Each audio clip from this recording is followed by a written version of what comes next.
Tukang reparasi di Pakistan memang serba bisa. Misalnya saja jarum besi panjang yang terputus ini.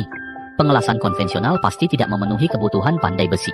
Jadi tukang ini berencana menggunakan poros untuk menyambung dari dalam. Hanya dengan cara ini bisa menahan tekanan ke bawah saat menempa besi. Untuk menghindari kesalahan panjang setelah penyambungan, tukang ini pertama-tama harus mencatat data awal untuk memastikan jarum besi yang diperbaiki dapat dipulihkan dengan tepat. Tetapi karena permukaan patahan yang kasar dapat mempengaruhi penyambungan selanjutnya, tukang harus melakukan pemotongan dan perbaikan yang teliti pada ujung jarum besi. Permukaan yang rata tidak hanya memungkinkan tukang menghitung area kontak yang cukup dengan tepat, tetapi juga memudahkan proses pengelasan. Namun, untuk memasukkan poros ke dalam pusat poros yang menerima tekanan, penyambungan lubang tidak hanya dapat memulihkan konsentrisitas jarum besi, tetapi juga membuat tanduk yang patah menjadi satu kesatuan.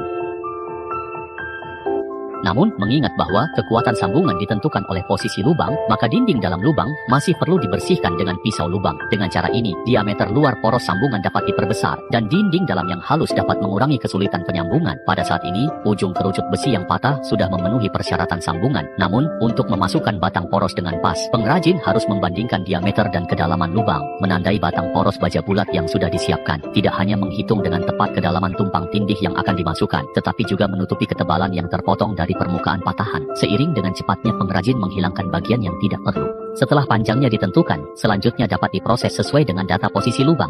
Hanya perlu memastikan bahwa data keduanya benar-benar sama.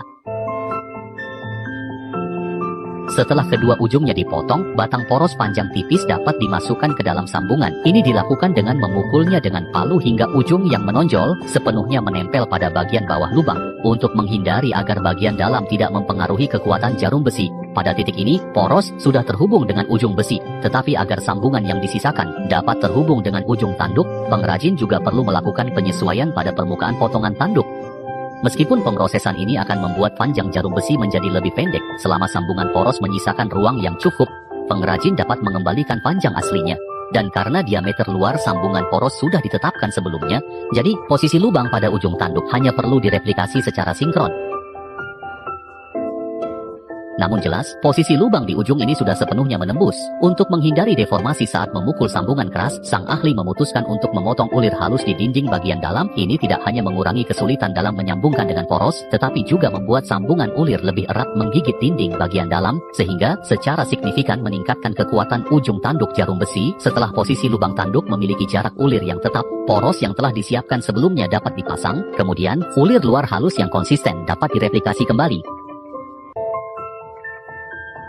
Logika yang konsisten dapat mencegah kesalahan saat penyambungan, dan pada titik ini, semua persiapan telah selesai, kemudian jarum besi dapat diputar dan dikencangkan. Dari putaran yang sangat halus oleh sang ahli, dapat dilihat bahwa presisi data yang ada telah mencapai tingkat tertinggi. Wah, untuk alur yang disediakan di kedua ujung poros, cukup diisi dengan pengelasan menggunakan elektroda dengan kekerasan tinggi.